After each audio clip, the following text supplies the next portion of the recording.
Hello. Hmm.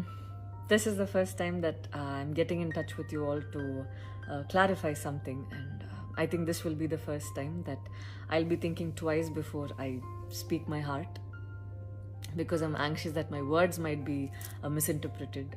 So forgive me if I take a while longer than usual to communicate my thoughts. And I'd like to do this in English.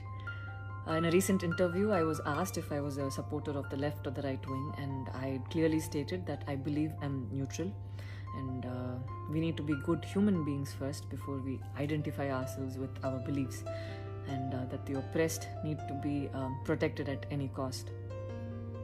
So further into the interview, I went on to elaborate on how I look at things, and I had quoted two references which had a huge impact on me, and which left me traumatized for days.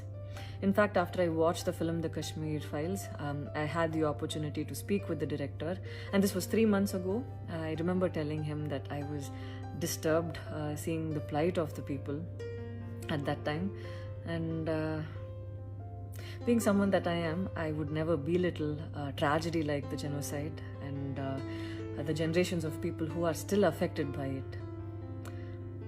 Having said that, I can never come to terms with the mob lynching incident that had taken place during our COVID times, because I remember seeing that video and being shaken for days.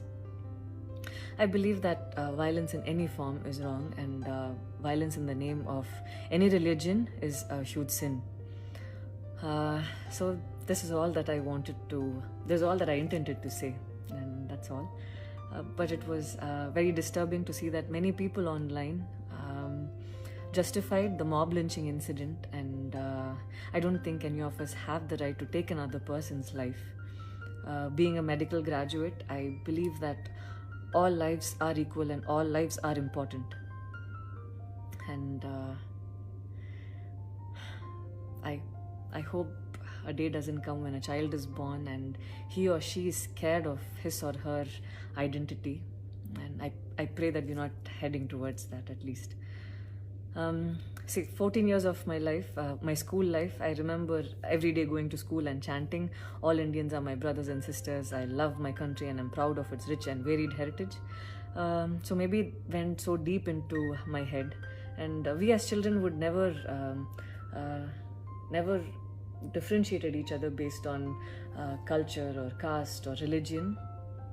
So anytime I speak, it comes from a very neutral ground, and I was very surprised to see that whatever I had spoken was taken in a completely different way. And it was also very upsetting to see that a lot of prominent personalities and websites had carried a snippet from the previous interview that I had given, even without seeing the complete interview or the genuinity behind what was said. I would like to take this opportunity to thank the people who stood by me the last few days, because I remember feeling so alone and conflicted, wondering what I did wrong, and it was heartwarming to see that a lot of people raised their voice in support of me, and I felt like they knew me for who I am. So thank you so much for making me feel like I wasn't alone. So I wish you all happiness, peace and love. Thank you so much.